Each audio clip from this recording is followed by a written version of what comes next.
ओम दुम दुर्गाय नमः। माँ भगवती की कृपा आप और आपके समस्त परिवार पर सदैव बनी रहे। माता रानी की कृपा से आपकी सारी मनोकामनाएं पूरी हो और आपके कष्ट दुख माता हर ले, यही मेरी सच्चे मन से प्रार्थना है। नवरात्रि का पर्व देवी दुर्गा की भक्ति, साधना और कृपा पाने का त्यौहार होता है। चैत्र नवरात्रि पर देवी दुर्गा के 9 अलग अलग स्वरूपों की विधि विधान के साथ पूजा करने का खास महत्व होता है। नवरात्रि के पहले दिन यानी प्रतिपदा तिथि पर कलश स्थापना के साथ माँ दुर्गा के आगमन पर स्वागत और पूजा अर्चना शुरू होती है। फिर अष्टमी और नवमी तिथि पर कन्या पूजन का विशेष महत्व होता है। कन्या पूजन के लिए नवरात्रि की अष्टमी और नवमी की तिथि बहुत ही लाभकारी और शुभ साबित होती है। अष्टमी तिथि पर माँ दुर्गा के 8वें स्वरूप माँ महागौरी की और नवमी तिथि पर माँ सिद्धिदात्री की पूजा के साथ कन्या पूजन करते हुए रामनवमी का त्यौहार बड़े ही धूमधाम के साथ मनाया जाता है। धार्मिक मान्यताओं के अनुसार नवरात्रि पर कन्या पूजन करने से माँ दुर्गा जल्द प्रसन्न होती है और भक्तों को सुख समृद्धि, धन संपदा, सुख सौभाग्य का आशीर्वाद देती है। आइए जानते हैं इस वर्ष कब है अष्टमी तिथि, नवमी तिथि और कन्या पूजन का शुभ मुहूर्त क्या है और रामनवमी किस दिन मनाई जाएगी।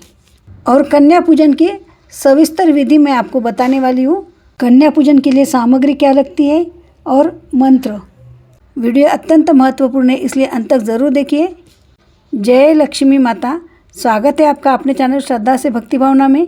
और वीडियो पसंद आए तो वीडियो को लाइक किया कीजिए, चैनल को सब्सक्राइब कीजिए। तो आइए सबसे पहले जान लेते हैं नवरात्रि पर कन्या पूजन का महत्व क्या है। नवरात्रि पर लगातार 9 दिनों तक माँ दुर्गा की पूजा, आराधना और भक्ति का विशेष महत्व होता है। फिर अष्टमी और नवमी तिथि पर कन्या पूजन करना बहुत ही शुभ और फलदायी माना जाता है। कन्या पूजन के लिए अष्टमी और नवमी तिथि पर 2 वर्ष से लेकर 9 वर्ष की छोटी कन्याओं को घर पर बुलाकर स्वागत, सत्कार और भोजन करवाकर दक्षिणा देने का महत्व होता है।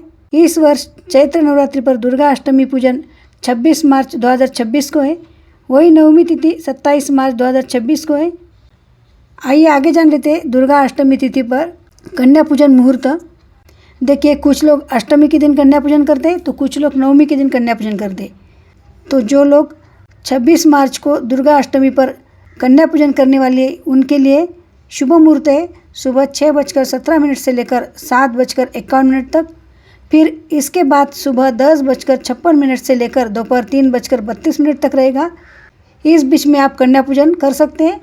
और जो लोग नवमी के दिन कन्या पूजन करने वाले उनके लिए शुभ मुहूर्त है नवमी तिथि पर कन्या पूजन के लिए सुबह 6:17 से लेकर दोपहर 3:24 तक रहेगा। वही अभिजित मुहूर्त पर भी कन्या पूजन कर सकते हैं। इस दिन अभिजित मुहूर्त है दोपहर 12:02 से लेकर 12:51 तक। इस तिथि पर पूरे दिन रवि योग का संयोग बना रहेगा। इस बीच में आप कन्या पूजन कर सकते हैं। आइए आगे जान लेते हैं कब है रामनवमी। पंचांग के अनुसार चैत्र माह के शुक्ल पक्ष की नवमी तिथि 26 मार्च 2026 को सुबह 11:46 से शुरू हो जाएगी, जो 27 मार्च 2026 को सुबह 10:07 पर ख़त्म हो जाएगी। शास्त्रों के अनुसार भगवान राम का जन्म दोपहर अभिजित मुहूर्त में हुआ था, जिसके कारण भगवान राम का जन्मोत्सव 26 मार्च को मनाया जाएगा। लेकिन वही कुछ लोग उदय तिथि के आधार पर रामनवमी 27 मार्च को मनाएंगे। नवरात्रि पर पूरे 9 दिनों तक व्रत, पूजा पाठ और उपासना और कन्या पूजन का विशेष महत्व होता है। आइए जानते हैं कन्या पूजन के लिए संपूर्ण विधि। कन्या पूजन के लिए घर के आसपास रहने वाली छोटी कन्याओं को निमंत्रण पहले से दिया जाता है। जो लोग अष्टमी तिथि पर कन्या पूजन करते हैं उन्हें सप्तमी तिथि पर कन्याओं को निमंत्रण देना चाहिए। वही अगर नवमी तिथि पर कन्या पूजन करते हैं तो अष्टमी तिथि पर कन्या पूजन का निमंत्रण देना चाहिए। कन्या पूजन के लिए सबसे शुभ 2 वर्ष से लेकर 10 वर्ष की कन्याओं को माना जाता है। कन्या पूजन के लिए कन्याओं की संख्या 9 या 11 होनी चाहिए। इसमें एक बालक का भी होना ज़रूरी होता है। कन्या पूजन के लिए घर पर कन्याओं को बुलाए हो तो सबसे पहले उनको सम्मान के साथ घर के अंदर बुलाकर उनके पैरों को धुले और पोंछे।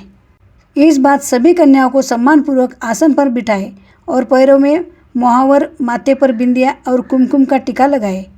बाद में घर पर आई कन्याओं के हाथों में कलावा बांधे और सिर पर लाल चुनरी डाले। इसके बाद सभी कन्याओं की आरती उतारे और सिर पर फूल डाले। सभी कन्याओं को भोजन परोसे जिसमें हलवा, पूरी और चना हो। भोजन के बाद सभी कन्याओं को उपहार में कुछ दे या फिर पैसे दे। इसके बाद सभी कन्याओं के पैर छूकर उनको विदा करें। घर से कन्याओं को विदा करने से पहले सभी कन्याओं के हाथों में थोड़े चावल दें, फिर इसे वापस अपने आंचल में लें।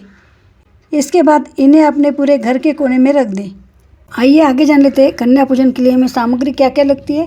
कन्याओं को पैर धोने के लिए साफ जल, थाली और तौलिया या कपड़ा, कन्याओं को बैठाने के लिए आसन ले लें। इसके अलावा कलावा, सिंदूर, फूल, अक्षत, महावर, फूल, चुनरी, खीरपूड़ी या हलवा, चना, घी का दीपक, थाली, मिठाई, उपहार, पैसे आदि एकत्र कर ले। तो ये सब सामग्री आप कन्या आने से पहले ही एक जगह पे इकट्ठा कर ले। आइए आगे जान लेते हैं कन्या पूजन 2026 मंत्र। या देवी सर्वभूतेषु कन्या रूपेण संस्थिता नमस्तस्यै नमस्तस्यै नमस्तस्यै नमो नमः। अगला मंत्र है ओम श्री दुम दुर्गाय नमः। अगला मंत्र है ओम श्री कुमारे नमः। लास्ट का मंत्र है ओम श्री त्रिगुणात्मकाय नमः। तो ये थी आज की वीडियो की जानकारी। यदि जानकारी पसंद आए तो वीडियो को लाइक किया कीजिए। चैनल पे नए हो, पहली बार आए तो चैनल को सब्सक्राइब कीजिए और ज़्यादा से ज़्यादा भक्तों तक शेयर कीजिए। और माता रानी के सच्चे भक्तों तो कमेंट में ओम दुर्गाय नमः ज़रूर लिख दे। तो मिलते हैं ऐसे एक और वीडियो के साथ। धन्यवाद।